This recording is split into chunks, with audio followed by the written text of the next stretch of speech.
Now, from Kansas City's breaking news leader, this is 41 Action News. Just 2 more days until the 4th of July. How you can start celebrating Independence Day early. The husband's reaction after finding out his wife was accused of stealing millions of dollars from her employer. And breaking barriers, how one teen is telling her story to inspire others. Good morning, and thank you for joining us on this Wednesday. I'm Jaja Shen. And I'm Patrick Fazio. Welcome to 41 Action News. Today, Michelle Apon's been telling us this week that we will continue to cool down throughout the week.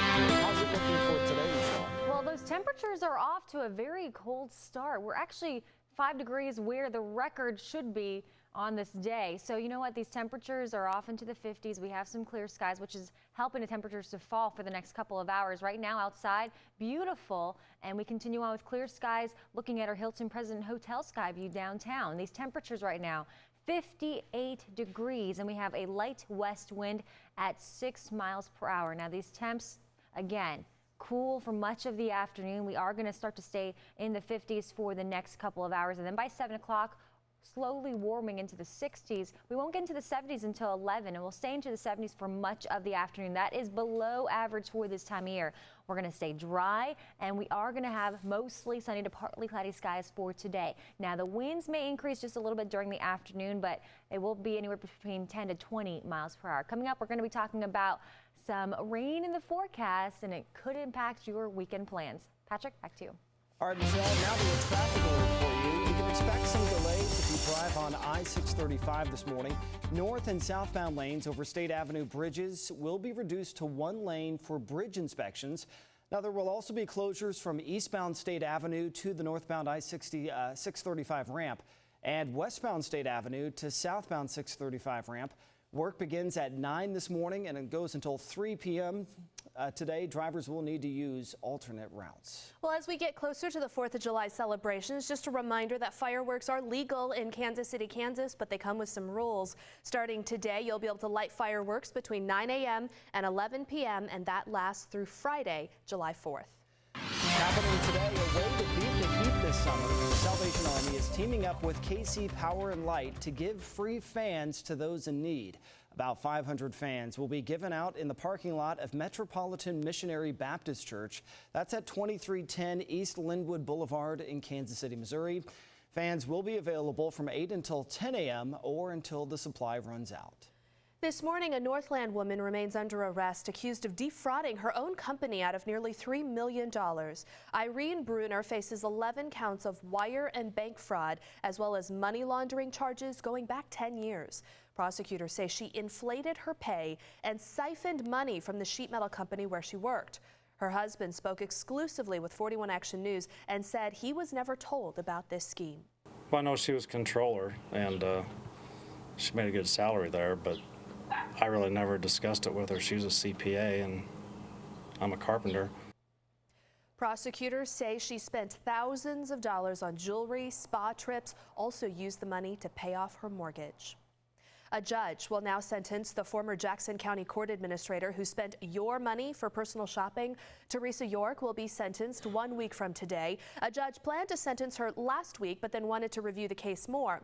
York pleaded guilty to using taxpayer money for clothing, makeup, and almost $30,000 in gift cards.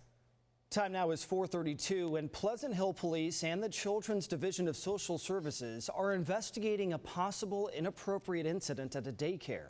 The Pleasant Hill R3 school district posted this announcement on its Facebook page last night. The report says there was a possible inappropriate incident between a school district staff member and a daycare student. The school district says it's an isolated incident and it notified parents of the child involved. The staff member is on administrative leave during the investigations.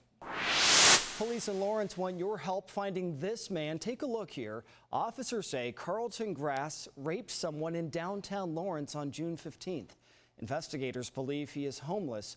Among others, he also goes by the names of Carl Grass and Carlton Eagle. If you know where he is, you're urged to call police. A string of Driveway robberies this week have some people in Kansas City concerned. A neighborhood association in northeast Kansas City says someone tried to rob people pulling out of their driveways at gunpoint. It happened twice in the past week. No one was hurt, but the neighborhood association says you want to be on alert.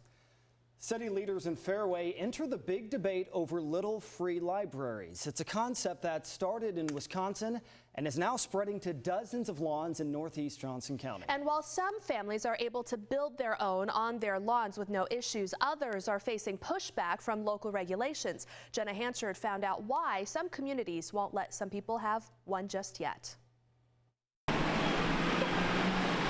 Miniature wooden houses filled with free books are popping up on lawns across the Kansas City area. It's really been a community builder because people will come not only to pick up books, but they leave books. They've requested books. Patty and Doug Fischel have had a little free library on their Prairie Village lawn since April, but less than 10 minutes away in Fairway. You like to read books? One mom hasn't been so lucky. With so many problems in our society today, someone's going to have an issue with me offering books to the free public. I just don't, and kids, it blows my mind. On Monday, Erin went to Fairway leaders to get permission to put her little free library on her lawn. While the city has no ordinance regulating these specific libraries, they weren't ready to give Erin the green light just yet. I've been wanting this for so long, and so I did. I guess I was kind of naive, and I thought they would just be like, oh, we're so happy you want to do this and go for it. And instead it was like, oh, just kidding, we need to check some stuff out first. The city's code administrator says anything that's defined as a structure must be regulated by the city. One person's idea of small and one person's idea of big are sometimes very different things. Over in Leawood, the city forced the Collins family to take down their box of books because its placement violated the city's code. But Fairway leaders say they're trying to keep that from happening in their city. We don't want to cause people to build something and then a month later the city does have a regulation and it doesn't meet that regulation. In the meantime, Erin's family waits to start their first chapter. And that was Jenna Hansard reporting. Now, to be clear, Fairway says they have plans to allow people to build the libraries. The Planning Commission will discuss the issue on July 28th. Here's that now is 4:35, almost 4:36. A heartbreaking loss, but that certainly didn't stop thousands of fans from showing off their pride. That was a good turnout. And giving back how volunteers helped a couple who risked their lives for their country. And we're off to a cold start, followed by a cool afternoon. How long will these cool temperatures last? Plus, You're watching 41 Action News Today with Patrick Fazio, Zhao Zhao Shen, and your forecast with Kaylee Dion, Kansas City's weather leader. Thanks for watching 41 Action News.